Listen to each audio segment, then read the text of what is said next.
Good afternoon, ladies and gentlemen, and welcome to PEROSH 20-year anniversary event. My name is Nader Amadi, and I'm Director General of the Swedish Agency for Work Environment Expertise, SAVE.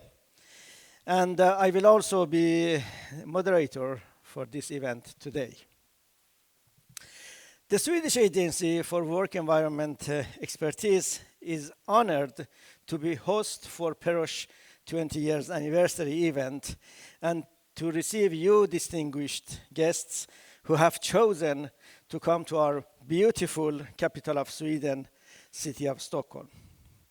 It seems that it's not only we who are glad to have you here in Stockholm, but also the weather gods.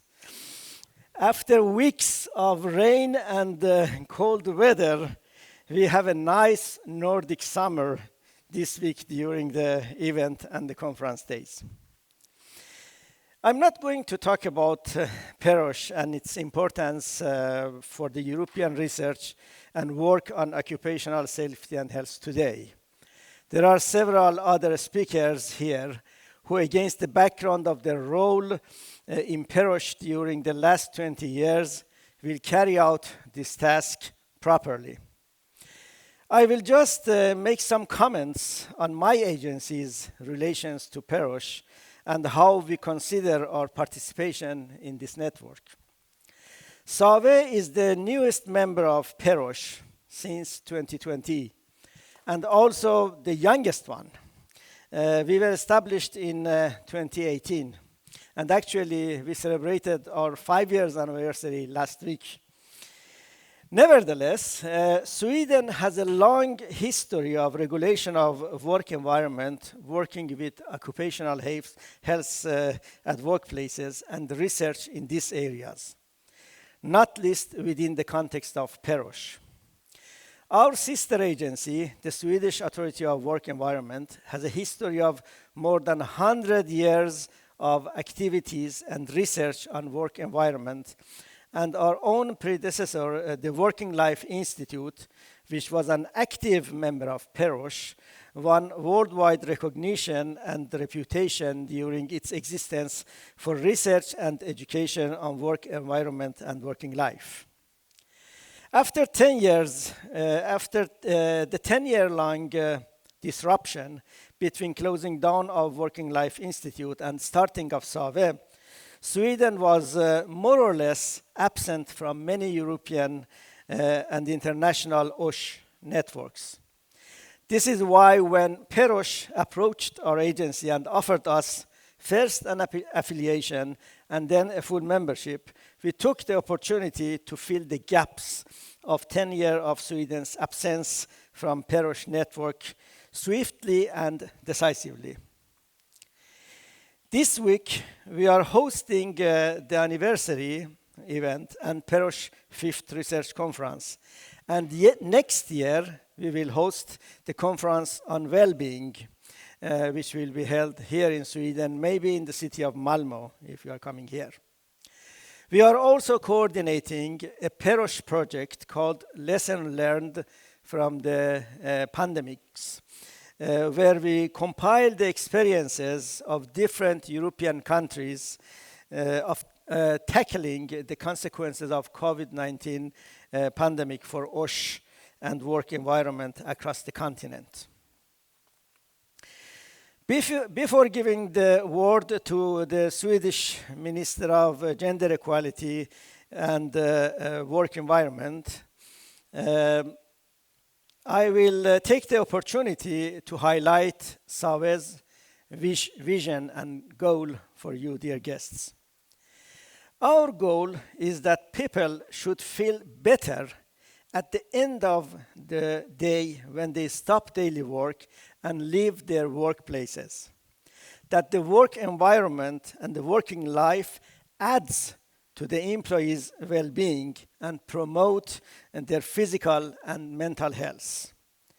OSH is not only about preventing or reducing hazards, accidents, and negative factors at the workplace, but also to promote and enhance health and well-being among employees. In this way, we not only create the conditions for a sustainable working life, but also for a healthy life when we choose to stop working at all. With these words, I give the floor to Minister Paulina Brunberg. Please welcome to the scene.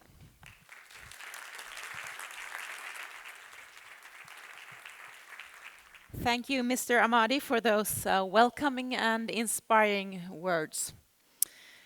Dear members of PEROSH and distinguished guests, warmly welcome to Sweden and to Stockholm. It makes me both proud and glad that you in PEROSH has chosen to celebrate your 20th birthday and anniversary here in Stockholm, Sweden. To start, I would like to say a few words on the importance of international and European cooperations as the work you do in PEROSH. Transnational cooperation makes it possible to share knowledge and good practice, to learn from each other, and by that both be able to copy the successful strategies and measures, but also not to repeat each other's mistakes. Learning from each other also give room to adapt solutions so they fit the national practice and circumstances relevant for each state. Cooperation makes us better equipped to tackle the challenges that we face, stemming from, among other things, the COVID-19 pandemic and the digital and green twin transition. We must make sure that we work together and not against each other.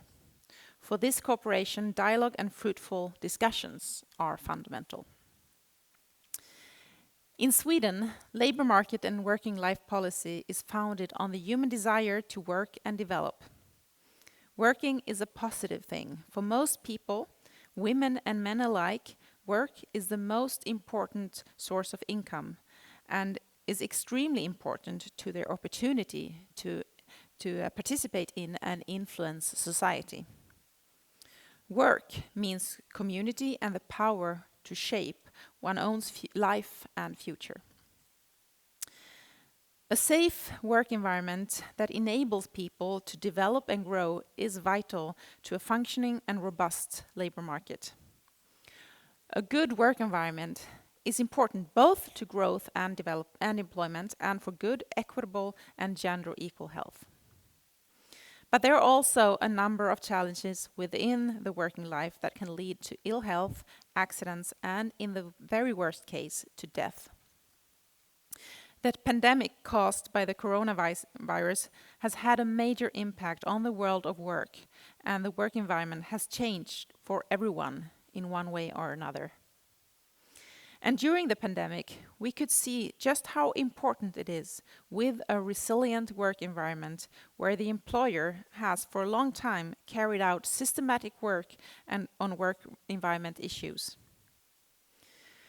We were also made aware and reminded of how important it is with European cooperation on work environment issues. Particularly important is the collaboration within research and thus also the dissemination and of the discoveries that the research carries out. And here PEROSH, of course, plays a very important role. Because in this rapidly changing world of work, promoting health and safety for today's and tomorrow's workforce is critical to a healthier, longer, and more productive working lives. To me, it is crucial that every step we take to improve the working environment for all is done with a gender-sensitive perspective.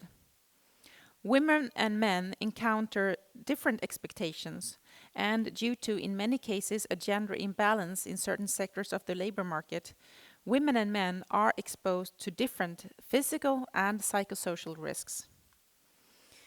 Deaths caused by work-related stress are expected to harvest far more lives in the future.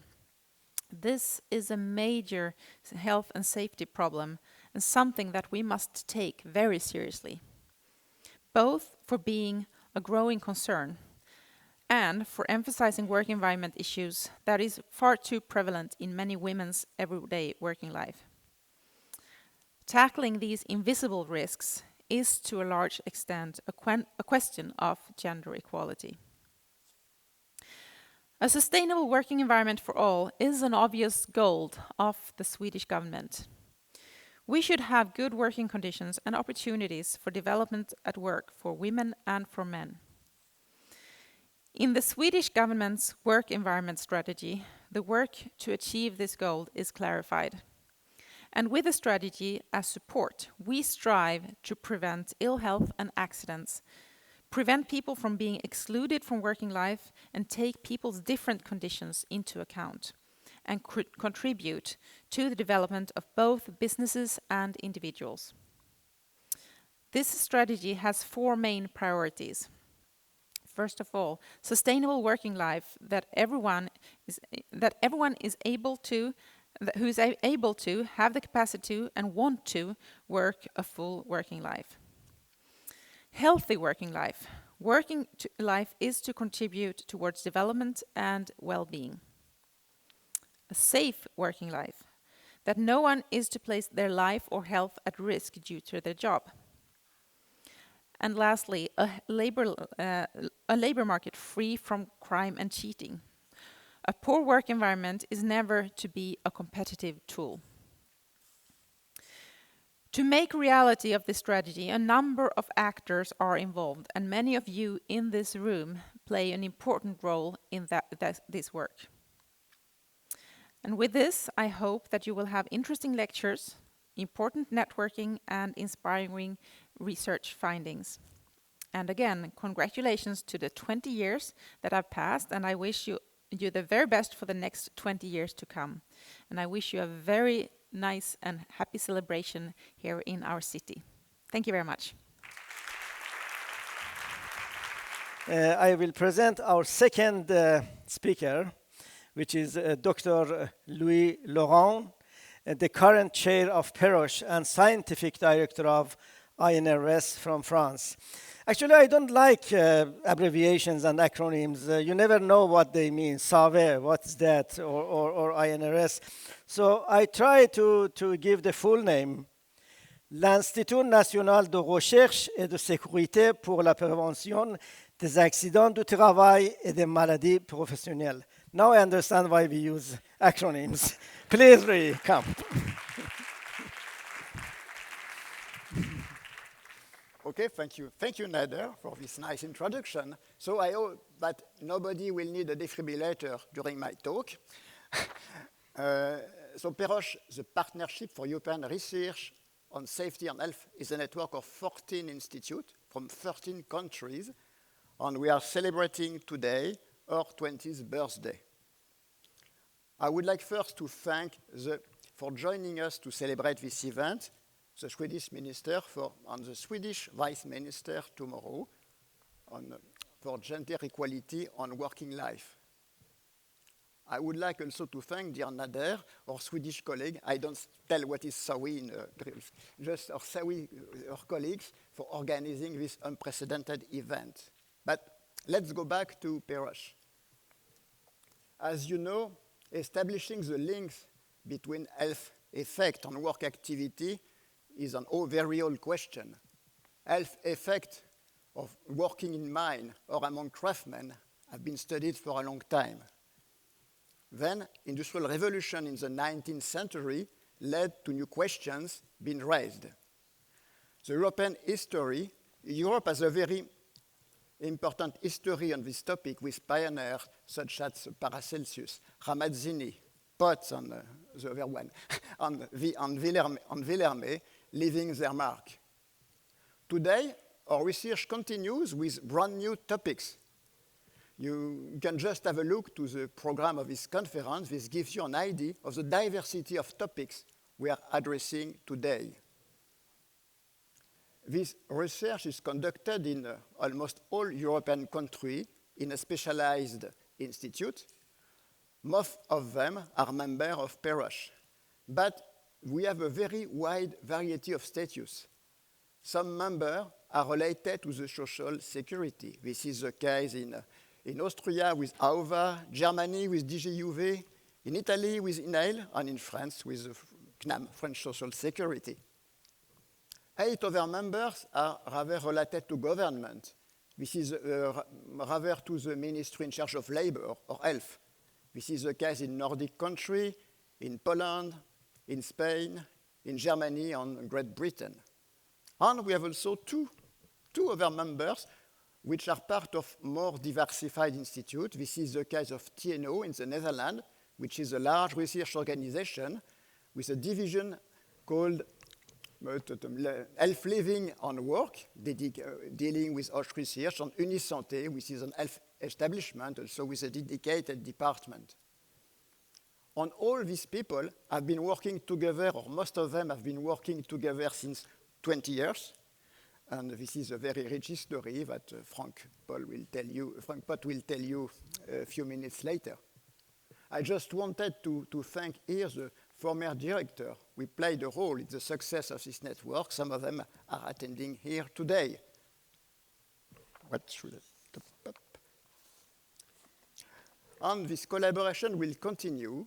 This morning we discussed an extension of our agreement for 5 years. So I invite you already to the 25th birthday in 5 years. So PEROSH meets a need for closer link, which is perceived in all institutes at both the research management level and research team level, despite our different institutes or mission.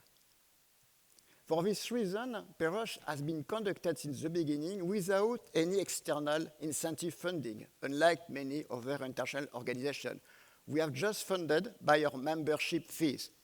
This is not a unique model, but it shows that we really need to have this organization because we are ready to pay for that, not to be paid for that.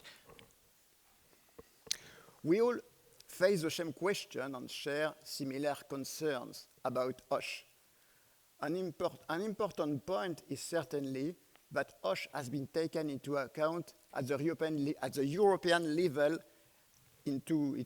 since 1917, in particular with the Single Act, and this helps building a common vision, of course. But I have to add that our members, which are outside the European Union, share similar concerns nevertheless. Another aim of PEROSH is to raise the profile of research in Europe.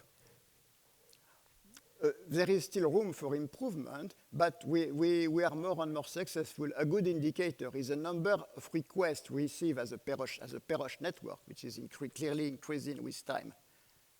In this regard, I would like to thank the institute which sent representatives to this event, DG Employment in Europe, EU-OSHA, WHO, and ILO. So thank you very much. This means that PEROSH is a well-known network now. Okay, about our activity, PEROSH is a light network, at least from my point of view, with the guiding principle being to reduce as much as possible red tape for researchers. And we are conducting a lot of activity. You can have an ID in the poster gallery after this session. Just a few examples. We are conducting projects at any time. We have about 6 projects bringing together members of PEROSH, typically between 5 and 10, around a given questions. The added value is very clear. Exchanging information which is not easily available, for instance. Of course, pooling resources and comparing different approaches. We have generally on a given question, every country has a different approach. It's very important to compare. And all these projects are very useful. Just 2 examples. Recent one, the nano training project led by INAIL with 11 partners, including 5 external ones. Its aim was to compare approaches to training on occupational risk related to nanomaterials. This project allowed to compare various training courses within Europe and also to gain a better understanding about the expectations on our stakeholders. Another good example, but there are many other ones, but I'm short in time, is a project dealing with the comparison of measurement of worker exposure to asbestos. As you know, we have various measurement techniques in Europe, but in the context of discussion on the evolution of the European directive dealing with asbestos, it was very, very important to compare these different measurements. We have overactivity, like information sharing workshop. Just an example, Bauer organized at the beginning of next year a workshop about work in interaction with public. This is a very important question with raising concern on mental health. And perhaps the last example, we are well known now for different cycles of conference. The first one as being well-being at work. This is now a well-established network with a series of conferences, which is really well done and with a lot of people attending at any time. Another more recent one is prolonging working life since 2020. And we have, of course, this cycle of conference till 2015. This is now the 5th conference, and with a rising number of people attending to this meeting. And this morning, we decided to conduct the well-known Hermann cycle of conference within the PEROSH agide. So we are dealing with 4 different conference cycles related to OSH, of course, within the PEROSH label. So to conclude, PEROSH meets clearly a need for all its members. And more than ever, we need to work together. It's the one hand we still face all risk, but with new questions related, for instance, to new classes of risks, such as endocrine disruption, new pollutants, such as nanoplastics, or also possibility offered by new techniques. On the other hand, we also share an unprecedented series of new questions about mental health, effect of organizations, climate change, green economy. So more than ever, this work with network is welcome. And I think that not all, but most of these topics are covered for this conference. Thank you for your attention. Thank you.